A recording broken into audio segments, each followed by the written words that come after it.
Buen día, queridos alumnos. Vamos a continuar con su clase sobre el tema necesidad y escasez. Mi nombre es Juliana Lima Subía, su docente de la materia temas de economía.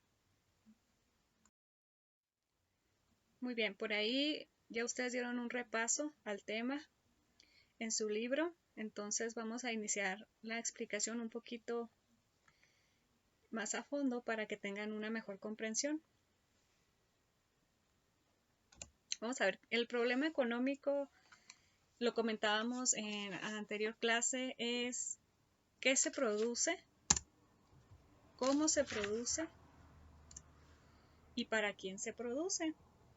Este es el problema económico donde todos nosotros pues tenemos que tomar una decisión. Toda sociedad tiene algún sistema o proceso que transforma. Sus recursos son escasos. Entonces tiene que decidir qué se producirá, de qué manera y a quién se le distribuirá. ¿Estamos de acuerdo? Algo muy importante que comentábamos, los deseos humanos son ilimitados, pero los recursos no. La existencia de recursos limitados o escasos obliga a los individuos y a las sociedades a elegir entre diferentes usos de recursos. Vamos más a fondo. ¿Qué producir? Bueno, ¿qué bienes y servicios voy a ofrecer a la sociedad, en este caso, en una economía? ¿Cómo producir? ¿Qué factores productivos vamos a emplear para que esos bienes y servicios se puedan generar? ¿Para quién voy a producir esos bienes y servicios? Es decir, a quién van dirigidos, a qué sectores de la población, si es a personas con escasos recursos o con grandes recursos económicos.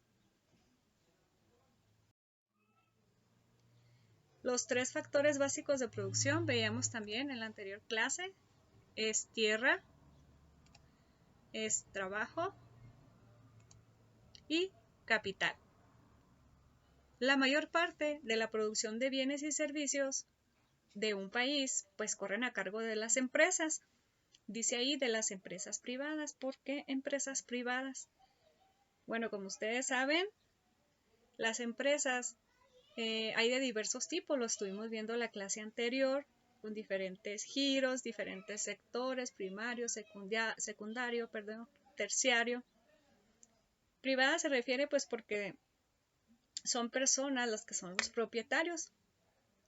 Si no fueran privadas, pertenecerían al gobierno. Entonces, lo que se intenta decir aquí es que pues la producción total de un país, que es el PIB, que veíamos también en la clase pasada, la conforman la producción de todas esas empresas. Es decir, el PIB de un país habíamos dicho que es la producción nacional de bienes y servicios de un país producidos durante un año y expresado en unidades monetarias. Entonces la suma de todo eso sería la producción de un país. Y esto pues determina mucho la economía y la calidad de vida de los habitantes de esa sociedad.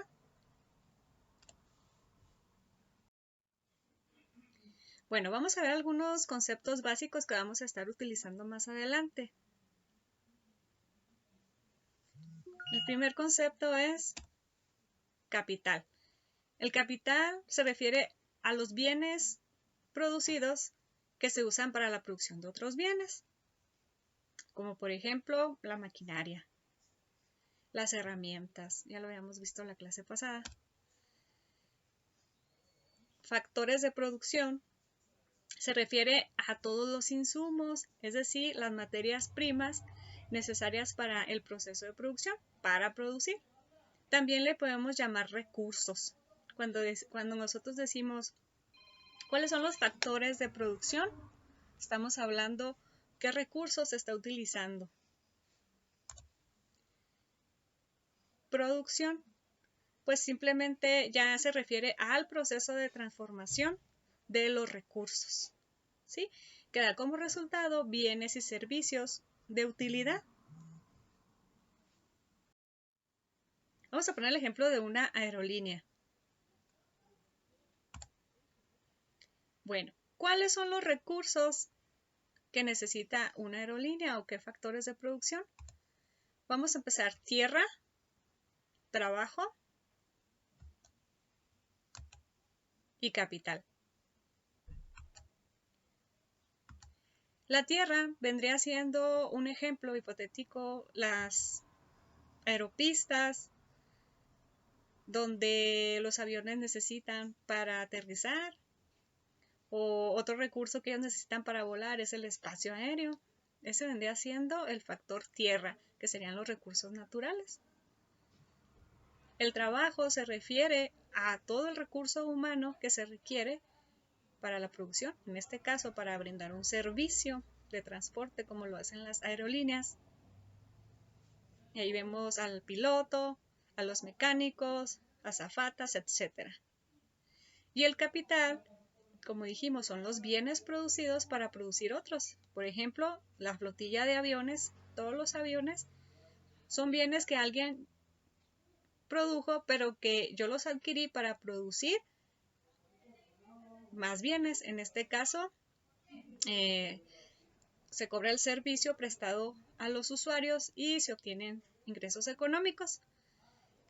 El capital, muchachos, también se puede llamar a todo el recurso financiero, es decir, todo el dinero que una empresa tiene, ya sea de sus ganancias o que tiene por ahí guardadito en ahorros o listo para invertir. Eso también sería capital, porque esos bienes también le van a servir para producir otros bienes, por ejemplo, para invertir en más aviones, etc. Ahora vamos a ver una historia muy interesante que viene en nuestro libro de Principios de Macroeconomía de la editorial Pearson, donde nos explica de manera muy sencilla el tema.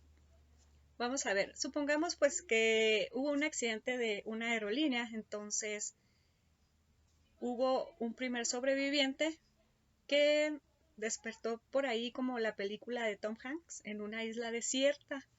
A ese sobreviviente le vamos a llamar Bill. Y luego por ahí posteriormente aparece otro personaje que también es sobreviviente y se llama Colin. ¿Ok? Entonces pues ya están los dos ahí en la isla desierta, pero en un inicio no se percatan de la existencia del otro, entonces vamos a empezar. Para ver el tema de escasez y elección en la economía de una sola persona, vamos a poner primerito el ejemplo de Bill. Y vamos también a hablar del tema del costo de oportunidad. Aquí Bill está pensando, tomando decisiones sobre qué alternativas tiene él que tomar para poder sobrevivir. Entonces está pensando a lo mejor dedicarse a cortar troncos, dedicarse a cortar frutos, dedicarse a cosechar la tierra. Entonces está tomando una decisión, a lo mejor a pescar.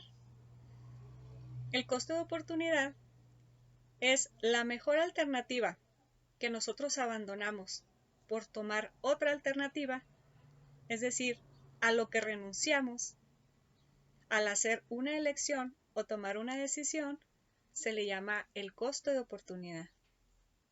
Aquí Bill tiene que tener muy en cuenta cuál de esas alternativas sería la mejor para sobrevivir. Entonces él tiene que preguntarse cómo producir, qué quiere producir primeramente, cómo producir y para quién producir. En este caso, pues no hay mucho problema porque en la economía de una sola persona, él es el único que es el dueño y propietario, por decirlo así, de la isla y puede hacer y deshacer con los recursos que ella le proporciona para sobrevivir. Ok, entonces, ahorita que veamos el costo de oportunidad, hay una palabra que me llama la atención y que dice renunciamos o abandonamos. ¿Cómo vamos a hacer para elegir a cuál renunciar o a cuál alternativa abandonar? Bueno, esto tiene mucho que ver con el valor que nosotros le estamos dando a cada cosa. Sí, a lo mejor, si a Bill no le gusta la carne, pues él prefiere o le va a dar más valor a dedicarse a la recolección de frutas. ¿Estamos de acuerdo? Costo de oportunidad. Vamos a ver ahora otro ejemplo. Resulta que después aparece Bill, entonces vamos a ver el tema de escasez y elección en una economía, pero de 2 o más personas. Imagínense, en Estados Unidos, por ejemplo, nos menciona el libro que hay 300 millones de habitantes. Entonces, qué difícil entre todos ellos poder ponerse de acuerdo para sacar adelante su economía con los recursos que ese país les brinda. Por ejemplo, en Estados Unidos, pues hay costas, hay bosques, también hay desiertos, hay de todos los recursos posibles, entonces hay que sacarle provecho a todo. Vamos a continuar. Entonces, estamos hablando de Bill y de Colin. Ahora, el problema económico que ellos van a tener es preguntarse qué habilidades tienen cada uno para sobrevivir. ¿Cómo debería dividirse el trabajo que necesita realizarse? ¿Cuánto pueden producir cada uno? ¿Cómo se deberían repartir o distribuir lo producido? Entonces puede ser que Bill, aunque esté muy guapo, de ojo azul, rubio, pero no tiene las mismas habilidades de Colin. Colin es más fuerte, más alto, entonces a lo mejor puede tener habilidades mejores que Bill no tenga. ¿Qué otras preguntas pueden hacer? Pueden surgir diversas posibilidades para tomar los acuerdos en conjunto y tomar las decisiones ellos dos. Por ejemplo, ¿quién se hará cargo de la situación para planear la producción? Es decir, lo que van a comer. ¿Vivirán juntos o apartados? ¿Cada quien al lado opuesto de la isla? ¿Cada quien por su lado? ¿O van a trabajar en conjunto? Bueno, aquí hay una pregunta importante. ¿Cada uno podría tomar ventaja de la presencia del otro? Como les comentaba, probablemente alguno tenga conocimientos, habilidades, algún recurso, por decirlo así, que tenga ventaja sobre otro. ¿Cómo le podemos sacar ventaja a esto? Mediante dos conceptos bien importantes. Uno es la especialización y el otro es el intercambio. ¿Qué es esto? Vamos a verlo un poquito más a fondo.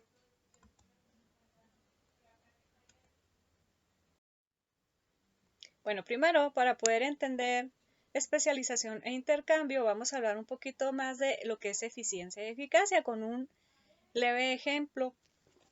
Les explicaba la clase pasada la diferencia entre eficiencia y eficacia. Vamos a suponer que su mamá los pone a lavar los trastes,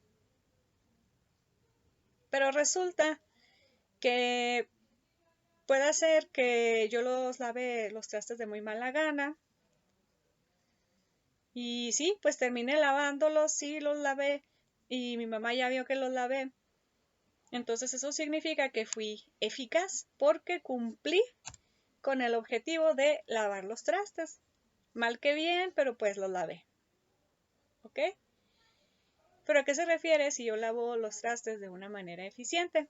¿Cuáles son los recursos que yo requiero para poder lavar los trastes? Bueno, el jabón, el agua, la esponja, etc. Voy a poner aquí el ejemplo de eficiente. Eficiente se refiere a que cumplimos también con lavar los trastes, es decir, fuimos eficaces, pero también utilizamos los recursos de la mejor manera posible. Es decir, no desperdiciando, a lo mejor llevando menos tiempo o igual tiempo. Esto quiere decir que yo estoy maximizando los recursos, soy eficiente. Entonces, siempre en una empresa quieren a los empleados eficientes, no nada más eficaces. Imagínense que sí, logramos la meta de producción en una maquiladora, pero desperdiciamos muchos recursos, hasta descompusimos las máquinas, hicimos un tiradero, aparte usamos el doble de tiempo para la producción, entonces no estamos siendo eficientes, únicamente eficaz. Eficiente se refiere a maximizar los recursos. Ok, vamos a ver ahora un poquito de especialización y división del trabajo. Como veíamos en la clase anterior, les pedí que vieran sobre la revolución industrial, ¿recuerdan? Bueno, por ahí Henry Ford logró la especialización y logró dividir el trabajo, lo que hizo a su empresa más eficiente, porque pudieron producir más, a una mejor calidad y en menos tiempo. Vamos a suponer que Bill y Colin tienen nada más dos alternativas. Ellos decidieron que podrían cortar troncos de madera para sobrevivir, tal vez sea para prender fuego, para cocinar, para hacer una casa y también recolectar alimentos. Vamos a utilizar el término fanegas de alimentos como costales de alimentos. Pueden ser frutas, verduras, cualquier tipo de alimento que ellos puedan recolectar allí en la isla. Bueno, es muy importante que el tema de especialización lo veamos también con el tema de intercambio y ventaja comparativa. ¿Qué es una ventaja comparativa y una ventaja absoluta? Bueno, la ventaja comparativa es cuando un productor tiene la ventaja absoluta, es decir, total, sobre otro. ¿En qué? En la producción de un bien o un servicio. ¿Sí? Puede producirlo usando una menor cantidad de recursos o puede producir más con los mismos recursos. Es decir, tiene más, a lo mejor puede tener más conocimientos, más habilidades. En una empresa a lo mejor cuentan con la tecnología, cuentan con la maquinaria, con el capital humano capacitado. Entonces es una empresa que tiene ventaja absoluta porque a la hora de producir, produce más que otras. ¿Pero qué es la ventaja comparativa? Es un término diferente. Dice, la ventaja comparativa va un poquito más allá. Se refiere a que, bueno, la especialización y el libre comercio benefician a todos los que participan en las actividades comerciales, incluso para los productores más eficientes. Es decir, aunque tu empresa sea una de las mejores, que tenga ventaja absoluta sobre otras, puedes verte beneficiado de otras empresas que a lo mejor producen lo que tú no produces o lo que tú no puedes producir, etc. Vamos a ver más ejemplos. Tenemos aquí el caso de Colin y Bill. Fíjense bien, en un solo día, Colin se puso él ahí a intentar saber cuánto es lo que él producía al día de madera o qué es lo que podía producir, qué cantidad de alimentos. En este caso troncos, en este caso fanegas, costales de alimentos, por decirlo así. Y se dio cuenta que Colin en un día podía cortar 10 troncos. Todo el día dedicándose nada más a cortar 10 troncos. O al siguiente día intentó únicamente dedicarse a recolectar alimentos. Y se dio cuenta que en un día, todo el día dedicado a recolectar alimentos, juntaba 10 de cantidad también. Entonces, en un día podría ser 10 troncos o 10 fanegas de alimento. Mientras que Bill, aunque es ojo verde, rubio, muy guapo, pues no tiene las mismas habilidades porque él únicamente, Bill en un día puede cortar nada más 4 troncos, mientras que Colin puede cortar 10. Y de alimentos únicamente produce 8. Casi alcanza a Colin, pero no. Si se fijan, aquí en ambas En ambas cosas él produce menos. Pero la ventaja absoluta, ¿quién la tiene? Estamos de acuerdo que Colin, porque en ambas cosas produce más.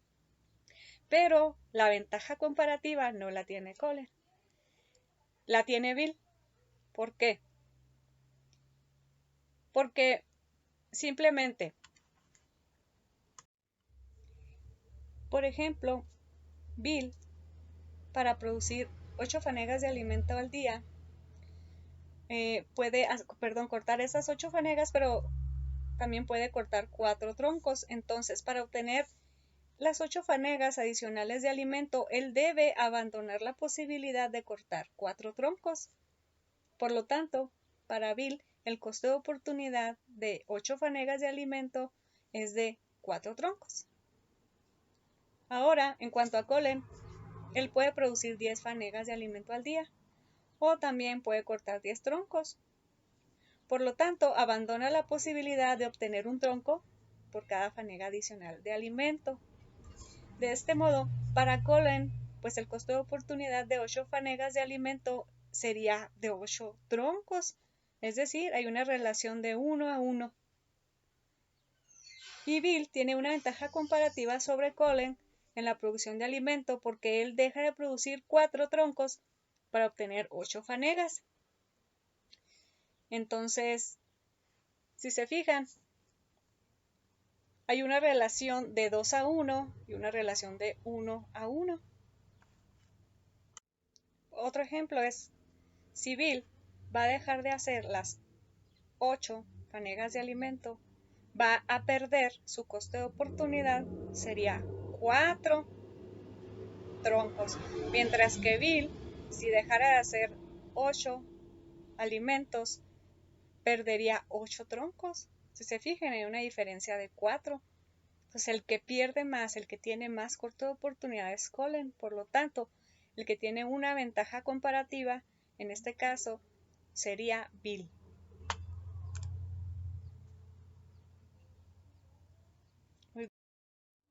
Vamos a continuar. Ahora sí, bueno, aquí tengo los 4 escenarios de producción, ¿sí? Vamos a explicarlos brevemente. Voy a tratar de ser lo más clara posible para que no tengamos más dudas. De hecho, está muy sencillo. Muy bien, entonces ya vimos el de producción diaria que se encuentra en la parte de arriba. ¿Sí? Este es el que explicábamos ahorita. Y ahora vámonos a la producción mensual. Aquí se supone que es lo que producen en un día cada uno, o madera o troncos. Sí, no que produzcan 10 y 10 de cada uno, 4 y 8, no. O 10 troncos al día, o 10 fanegas al día, o 4 u 8. ¿Estamos de acuerdo? Muy bien, vamos a ver ahora la producción mensual. Bueno, ¿qué pasaría si Colin dice, no, pues como yo puedo hacer 10 troncos de madera o 10 alimentos, es la misma que me esfuerce en uno o en otro? Voy a tratar entonces, dice Colin, de dividir los 30 días del mes a las dos partes, es decir, 15 días voy a cortar troncos y 15 días voy a juntar alimentos. Al cabo, pues tengo los mismos resultados en las dos. Soy habilidoso en las dos. Entonces, 15 días que tiene el mes por 10 que hace al día nos da 150. ¿Estamos de acuerdo? 150 aquí y 150 acá.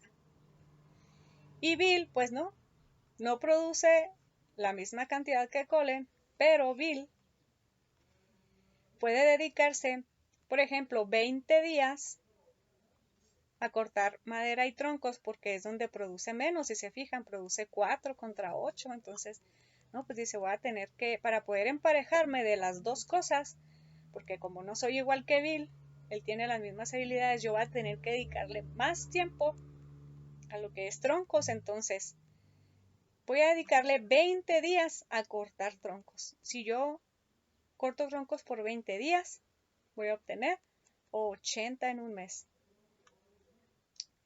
Y el resto, 10 días, voy a dedicarlos a alimentos. Entonces 10 por 8 nos da 80. Y aquí 20 por 4 nos da 80. Si nosotros nos ponemos a sumar cuánto pueden producir los dos, nos damos cuenta que entre los dos de esta manera sería 230 de troncos y 230 de alimento. Los dos están produciendo lo mismo de ambas cosas de acuerdo a los recursos que tienen, nada más que uno le tuvo que dedicar más días que el otro. ¿Estamos de acuerdo? Bueno, ahora vamos al siguiente escenario, que es donde ya se especializan. ¿Se acuerdan que especializarse se refiere a que trabajemos, nos esforcemos, pongamos todo nuestro esfuerzo, todo nuestro recurso en lo que somos buenos? Entonces vamos a poner el ejemplo de Bill. Bill, pues es más bueno en cortar alimento. Entonces, perdón, en recolectar alimentos. Entonces él dice, si yo me dedico únicamente a recolectar alimentos, en un mes, ¿cuántos voy a recolectar? Entonces sería 30, que tiene un mes, por 8, nos da 240. ¿Ok? Pero no voy a producir nada de madera, únicamente me voy a dedicar a alimentos, ya que alimentos es donde yo produzco más. Bueno, ¿y qué dice Colin? Híjola, bueno, entonces si Bill no produce nada de madera, pues yo podría hacer esto, podría dedicarme 27 días a la producción de troncos, lo que me daría 27 por 10, 270 troncos. Y como Bill aquí es bueno en esta parte, tiene ventaja comparativa sobre mí. En alimentos yo nada más voy a dedicarme 3 días. Alimentos 3 por 10 nos da 30. Pues va a dedicar 27 días a madera y 10 a tronco. Y si sumamos, ahora sí, al especializarse, ellos producen 270 de cada cosa. Entonces, si se fijan, ¿cuál es la diferencia aquí? Que al especializarse, ellos van a producir más que si cada quien por su lado. Aquí producían 230 entre los dos y aquí 270. Si se fijan, ya hay un acuerdo de trabajar en lo que cada quien sabe. Pero vámonos a otro concepto más allá, que es el concepto del intercambio o el comercio. Entonces, ¿cómo le haremos para producir lo mismo los dos y que a la vez nos especialicemos y que a la vez intercambiemos mercancía? Bueno, dice Colin, lo que puedo hacer es que como Bill no produce nada, aquí no produce nada de tronco, yo le voy a dar 100 de mis 270. Voy a comercializar con él, voy a venderle 100 de mis 270 y me voy a quedar en 170. ¿Sí? Y luego, como que dice Colin, yo nada más aquí fabriqué, cuando me especialicé, 30 de alimentos, pero Bill 240, pues ahora le toca a Bill compartir conmigo, venderme alimentos. Entonces, en lugar de los 240 alimentos que produce, me va a vender a mí 100. Al venderme 100, me voy a quedar yo con, 140 me va a vender. 140 más 30 que ya tenía, nos da 170. Entonces, le voy a quitar 140 a estos 240. Él se va a quedar con 100 aquí. Se va a quedar aquí con otros 100 que yo le di. Si se fijan, estamos produciendo lo mismo, pues al intercambiar nos vamos a quedar o nos vamos a ver beneficiados 100 y 100. ¿sí? Y aquí 170 y 170 nos vamos a quedar. ¿Cuál es la ventaja de comercializar sobre especializarse? Pues simplemente compartir. Por lo regular los países comparten los recursos que producen mayormente con aquellos países que no lo producen, ¿sí? A través de las importaciones o exportaciones. Ejemplo, no sé, en China, el aguacate que se produce en México, o es la única parte, supongamos, que se produzca el aguacate en México, y a ellos les gusta el aguacate. Por X o Y se puso de moda allá, y pues allá el kilo de aguacate es muy, muy caro, mientras que aquí en México es muy, muy barato, porque aquí mismo se produce, ¿sí? Ellos para poder trasladarlo hasta allá tienen que pagar todo el transporte, la logística, aparte del precio de costo, se le va a sumar todo el transporte para llegar hasta allá, más aparte la ganancia que quiere obtener el productor mexicano de aguacates. Entonces por eso puede ser que el precio del aguacate allá en aquel país sea estratosférico. Ah, pero ¿qué pasa? Que sí, a México le está yendo muy bien con el aguacate en aquel país, pero a lo mejor en otro recurso México no lo tiene. No sé, pongan ustedes un ejemplo, el que gusten, que sea no sé, se me ocurre que sea maíz, aunque se supone que México son los productores de maíz, pero últimamente he escuchado que México ha tenido que traer de otros países el maíz porque, aunque es ridículo decirlo, ¿qué es lo que está pasando con México? Pudiera ser que a lo mejor no está empleando sus recursos eficientemente, aunque tiene mucha tierra para sembrar, a lo mejor no tiene la tecnología, o la tecnología que tiene no la está empleando, o a lo mejor el clima no fue favorable, entonces no está empleando los recursos de la mejor manera, tanto así que otro país puede vendérselo aquí en México, incluso después de los gastos de transporte, quede más económico comprárselo a otro país que producirlo él mismo. Entonces, más o menos se está quedando de acuerdo aquí, estamos entendiendo un poquito más. Vamos a continuar.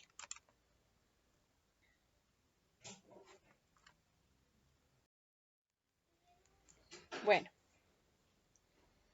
estas son las posibilidades de producción mensual, pero aquí les puse, muchachos, las gráficas, perdón, las tablas, pero les puse la gráfica correspondiente. Vamos a ver las posibilidades de producción de nuestro amigo Colin. Bueno, en un mes dijimos que él se va a dedicar 30 días a la producción de alimento. Perdón, si él se dedicara 30 días a la producción de alimento, ¿cuánto produciría? 300 por 10 nos da un total, perdón, 30 por 10, un total de 300. Aquí en la gráfica estamos hablando que este es el eje de los alimentos y este es el eje de los troncos o madera. Entonces, si se dedicara a puro alimento, él produciría 300, aquí está el punto, 300 de alimento. O si se dedicara a puros troncos, como tiene la misma posibilidad de producir de ambos, también 300, 30 por 10 y 30 por 10. ¿Estamos de acuerdo? Punto B, punto A. Pero vamos a ver el punto C. ¿Qué es esto del punto C? Bueno, viene siendo cuando él decidió pues dedicarse mitad y mitad, porque como tampoco puede vivir de puro alimento, también necesita techo, necesita madera para hacer su casa, necesita los troncos para hacer leña, para poder cocinar y para cubrirse el frío, qué sé yo. Entonces decide dedicarse 15 días y 15 días. Y ya la gráfica sería diferente porque sería 15 días dedicarse, 15 por 10 nos da 150 de troncos y 15 por 10 nos da 150 de alimento. Está dedicándose la mitad y la mitad, por lo tanto el punto se grafica de esa manera aquí. Entonces, qué padre que todos los países pudiéramos dedicarnos a una sola cosa, pero pues las necesidades son muy diversas. No podemos dedicarnos únicamente a cosechar aguacate, también tenemos que cosechar, no sé, trigo, granos, otros cereales, también tenemos que dedicarnos al ganado, tenemos que dedicarnos a la pesca, tenemos que dedicarnos al comercio, servicios, etcétera. ¿Estamos de acuerdo? Entonces, perdón, me fui muy adelante. Fíjense, sin intercambio, Colin produce 150 y 150 sin intercambio. Cuando él se dedica a mitad y mitad, que dice, yo no necesito a Bill, me voy a dedicar nada más mitad a cada cosa para tener de las dos, no lo necesito. Produce 150 de cada cosa, ¿estamos de acuerdo? Viene siendo el punto C. Pero luego se da cuenta, ya lo vimos ahorita en la otra grafiquita, que después de intercambiar y de especializarse, en el lugar de 150 ya va a lograr 170. Miren, aquí está, 170 y 170. Obtuvo 20 más. Por lo tanto, si lo graficamos, la grafiquita se mueve de esta manera y el punto se cambia. Ahí se va cuando lo graficamos y subió. Esto quiere decir, de C se convierte a C'. C' se refiere a lo que creció, es una C mejorada, el punto C. Es decir, creció su producción o su beneficio al intercambiar y al especializarse con Bill. Está fácil, ¿no? La gráfica es básicamente lo que quiere decir. Y está muy contento Bill. Bueno.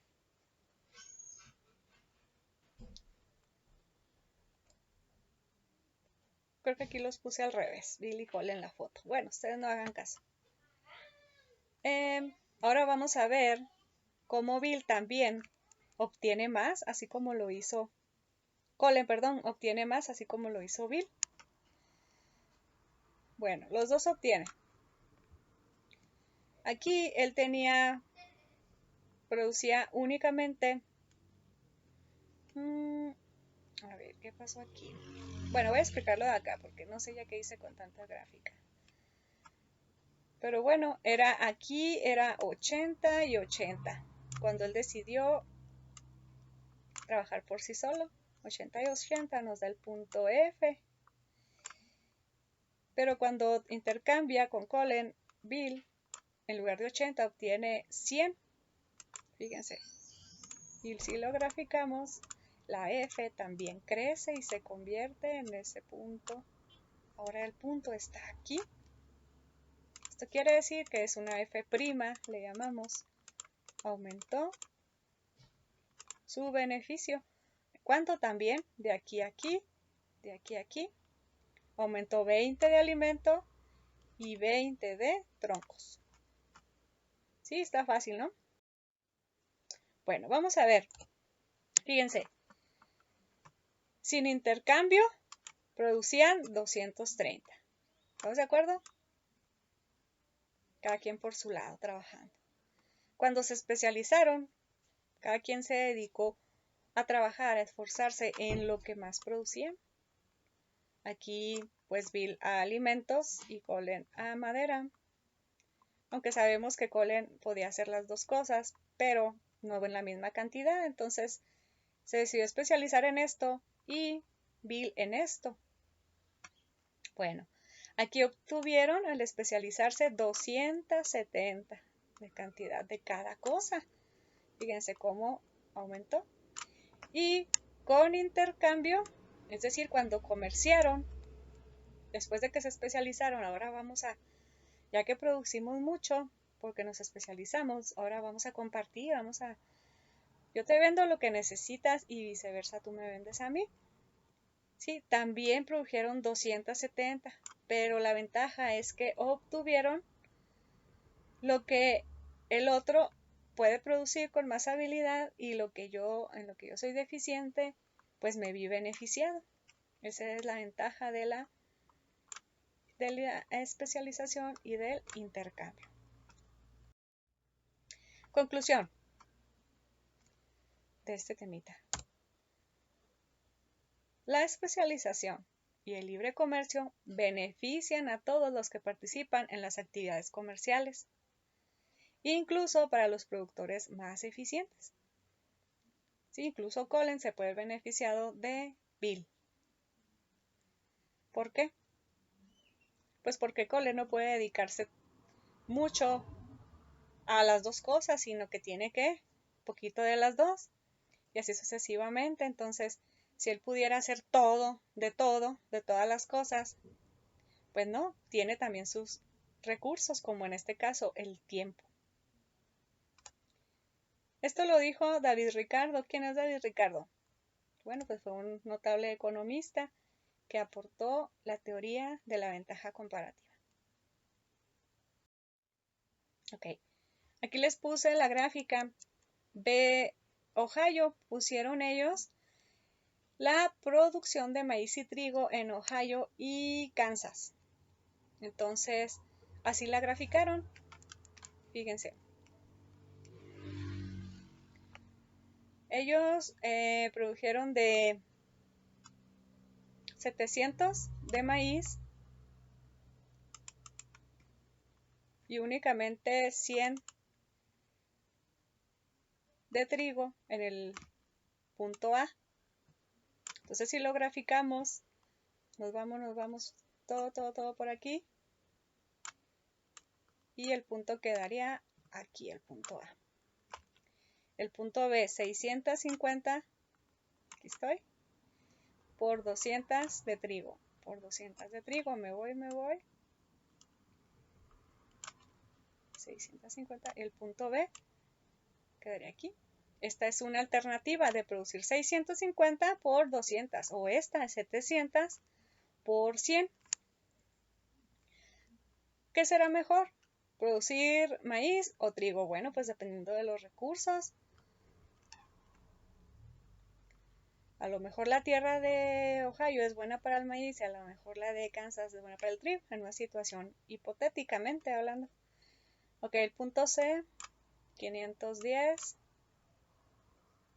Aquí estamos. Y 380. 380.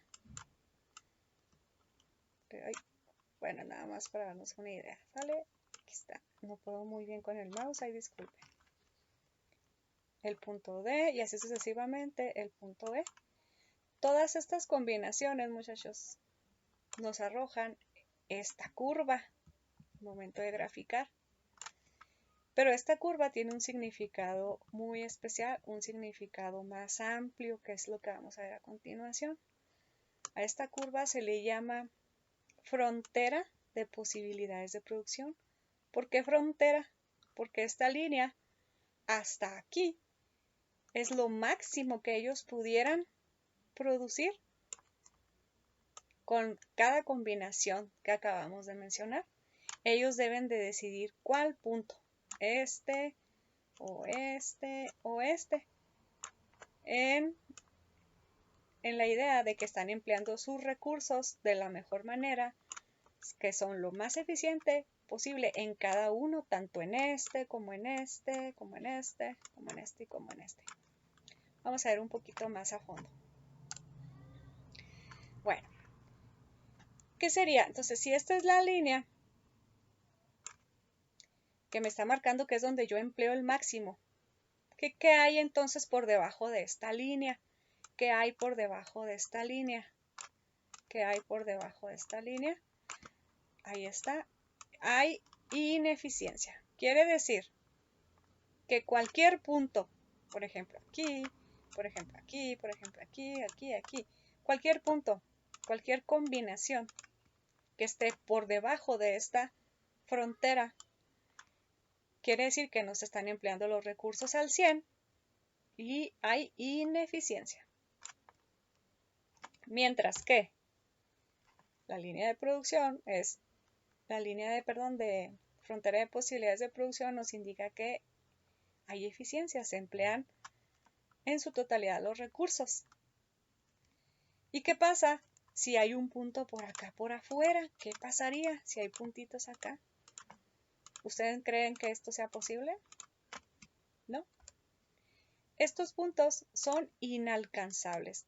¿Por qué? Porque no tienen los recursos para producir arriba de la frontera de posibilidades. Aquí estamos hablando ya de lo máximo. ¿Ok? Estos puntos son inalcanzables, de acuerdo a los recursos en ese momento. Pero ¿qué pasa si un día sí se puede ampliar esta frontera de posibilidades? Es decir, que quede como por acá, miren. Así. Bueno, vamos a verlo enseguida. Sí se... Frontera de posibilidades de producción.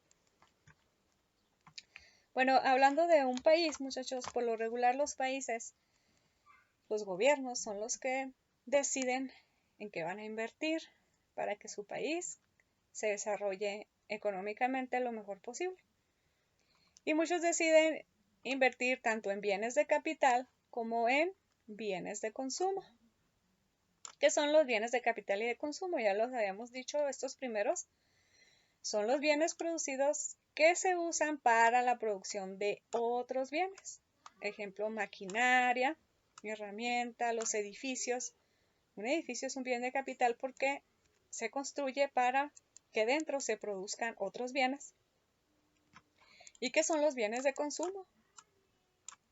Son los bienes que se producen para el consumo presente, es decir, que se consumen, por ejemplo, alimentos, vestido, se consumen en el presente. Entonces, por lo regular, los bienes de capital, pues también hacen crecer los bienes de consumo. Vamos a ver un poquito más. Cada país puede elegir en qué va a invertir.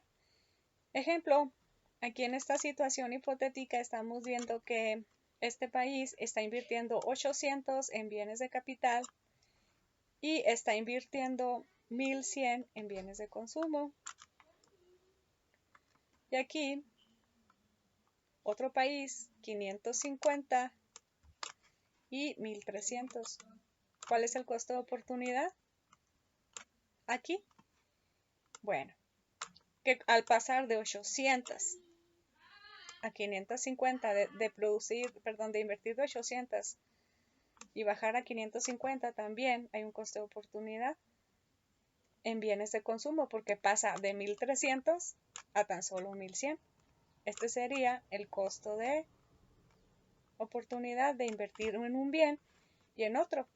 Ahora, qué padre fuera que todos los países fueran como Colen, que tuvieran las habilidades para todo, que pudieran invertir su tiempo y sus recursos en todo, ¿no? Tienen que también hacer una elección, ese es el problema económico, y decidir entre varias alternativas, si invertir en bienes de capital o bienes de consumo. Esto se los comento porque tienen ahí las gráficas en el libro para que se entiendan un poquito mejor. Y pues comprendo que son temas profundos, incluso de nivel maestría, que vienen en este libro, entonces no vamos a entrar tan a fondo, pero una breve explicación. Entonces, la frontera de posibilidades de producción, muchachos, es, voy a subrayarla aquí con morado, representa, no me deja, representa con verde, tampoco.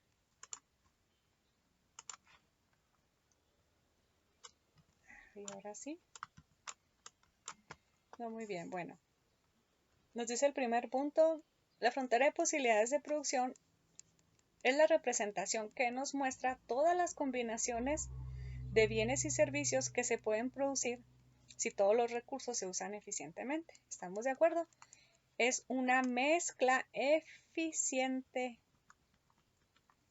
de las dos variables, de los recursos. Mezcla eficiente. Una combinación eficiente. Dice, los recursos que se emplean totalmente y eficientemente. Representa que los recursos no se quedan sin usar y no hay desperdicio, como en el caso cuando lavábamos las trastes, que estábamos con el teléfono y soltábamos el teléfono un ratito y lavábamos los trastes y volvíamos al WhatsApp, entonces desperdiciábamos tiempo y dejábamos la llave abierta, desperdiciábamos el agua, si no estábamos siendo eficientes. Y también se observa el costo de oportunidad que les comentaba ahorita. Aquí y aquí. ¿Estamos de acuerdo? Ahora vamos a ver una grafiquita así de el crecimiento económico. ¿Cómo sería el crecimiento económico? Pues los que les comentaba ahorita, que la frontera de posibilidades de producción se puede desplazar. ¿Cómo está eso? Bueno, puede ser que al inicio, en 1950, en X país, estas eran las fanegas de trigo y estas las de maíz que ellos podrían producir en combinaciones diferentes y les arrojaba esta gráfica, esta curva, esta frontera de posibilidades. Pero después ellos le invirtieron a lo mejor a su maquinaria, al desarrollo de nuevas semillas, hicieron pozos, qué sé yo, mejoraron todo lo que es su agricultura y pudieron producir más. Entonces la frontera de posibilidades creció para 1975. Y otra vez para el 2009, cuando el gobierno sacó las gráficas, encontraron que también creció la frontera de posibilidades. Han seguido invirtiéndole. Pero, ¿qué pasa aquí? Si se fijan, la brecha de aquí a aquí, de aquí a aquí, es más grande que la brecha de aquí a aquí. ¿Qué quiere decir esto? Que le están invirtiendo o están produciendo más maíz que trigo. También incluso de aquí a aquí es más grande esta brecha que esta brecha. ¿Sí? Muy bien. Entonces pasa del punto 1950, 1975 y 2009. ¿Cómo pueden los países aumentar su frontera de posibilidades? ¿Cómo puede lograr un país su crecimiento económico?